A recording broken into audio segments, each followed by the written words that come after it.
What's going on, guys? It's Jimmy here. So we got some major news here. Donald Trump calls for California Governor Gavin Newsom's resignation after the massive fires in California continue burning. I'll show you some of the footage here. Also, migrants flood the border here to get in the United States before Donald Trump becomes president. I'll give you the details here on that as well. Also, Elon Musk says that trillions of dollars may not be cut. I'll give you the details of all this here and more in this video. Let's jump right in. We are live right now here on YouTube. Let me know if you can see and hear me in the chat. Let me know if you can see and hear me in the chat. Type yes. Also, I have Snowy sitting here in my lap. Snowy, say hi. Say hi. Yeah, he's not feeling good. He looks like he's been sleeping all day. Yeah, let me know where you're tuning in from. You can let me know your city, state, or even your country, as we have people tuning in here from all around the globe.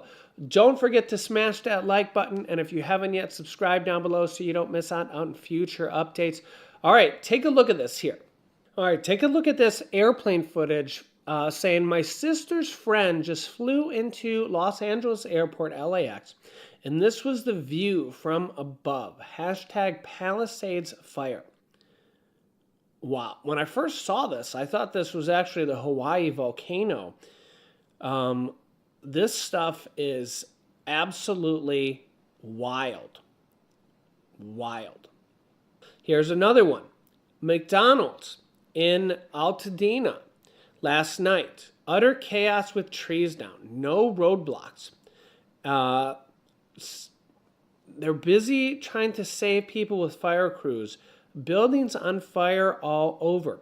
Hospital gurneys rolling down the street in 80-mile-an-hour gusts. There was a Rolls-Royce SUV just driving around taking photos. Worst fire event in SoCal on my own memory. Thousands of homes are gone in Altadena and the Pacific Palisades. Wow, look at the winds, man. Look at the winds. And you can imagine how hard it must be to stop these fires with winds like that. Yeah, here's another video. This is the apocalypse. We just evacuated and left LA from the fire, but saw the wind flipped and a bunch of trucks are flipped over on the freeway. Yeah, so apparently these winds are so bad that they're flipping over semi-trucks on the freeway. So apparently nobody's safe. These semi-trucks are just completely flipped over. Wow. Yeah. So some of these semi-trucks are actually hiding by walls here to prevent from being flipped over. Now, Donald Trump says that California Governor Gavin Newsom should resign as Los Angeles wildfires continue to rage on. Trump says here, quote, one of the best and most beautiful parts of the United States is burning down to the ground. Trump posted to Truth Social. Quote, it's ashes. And Gavin Newsom should resign. This is all his fault. Quote. This has sparked a political battle over the fires that have killed at least 5 people and remain 0% contained. 0%. Quote, Trump writes, fire is spreading rapidly for 3 days, 0 containment. Nobody has ever seen such a failed numbers before. Gross incompetence by Gavin Newsom and Karen Bass. And Biden's FEMA has no money, all wasted on the Green New scam. LA is a total wipeout, Trump posted. FEMA, Federal Emergency Management Agency, has authorized the use of federal funds to assist with combating the California fires. FEMA said in a release that its Fire Management Assist grant can provide funding for up to 75% of firefighting costs, including field camps, equipment use, materials, supplies, and mobilization activities for fighting the ongoing fires. Trump said that Newsom should have signed a declaration to pump additional water through California to avert the situation, casting blame on the Democratic governor.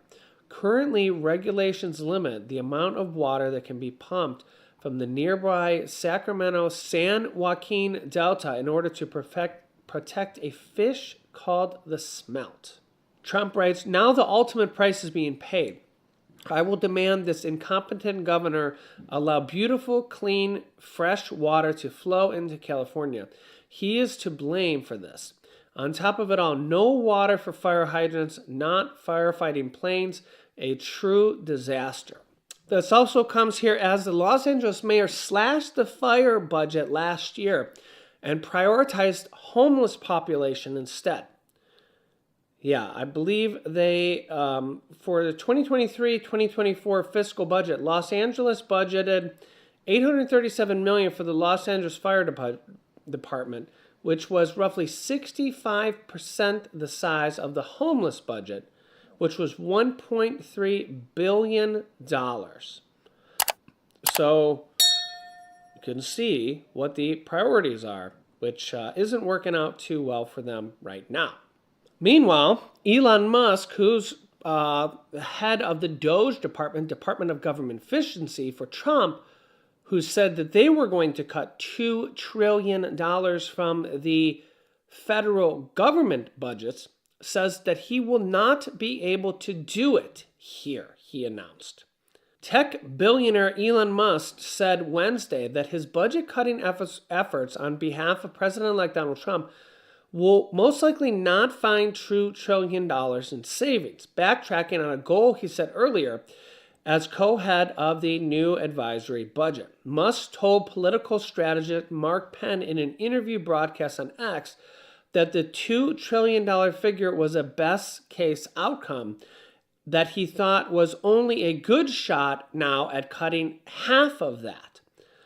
Musk lowered his estimate in a significant downgrade from his earlier view, which he said on October 27th, where he said he would be able to cut the federal budget by at least $2 trillion, which was a quote.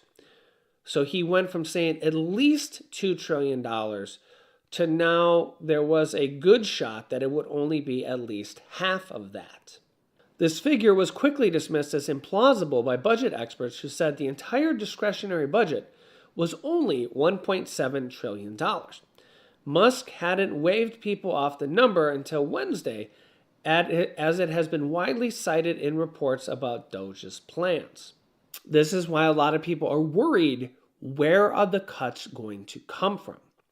You can let me know your thoughts here in the comments. I will keep you up to date on this. Meanwhile, tens of thousands of migrants race against the clock to reach the U.S.-Mexico border before Trump takes office in a matter of a mere days.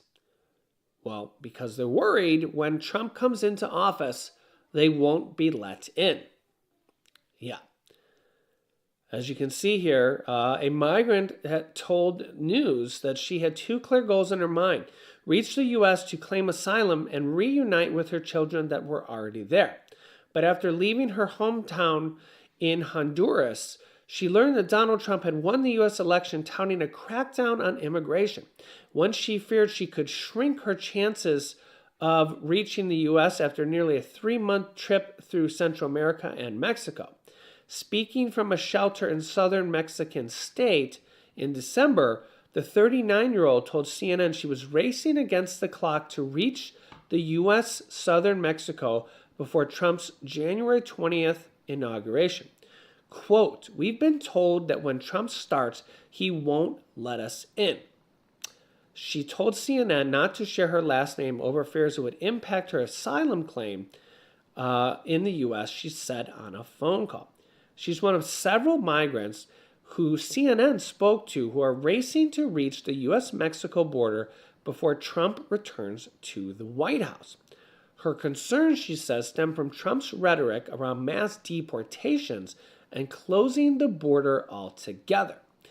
Quote, "On my first day back in the Oval Office, Trump says he will sign a historic slate of executive orders to close our border to illegal aliens and stop the invasion of our country, Trump said.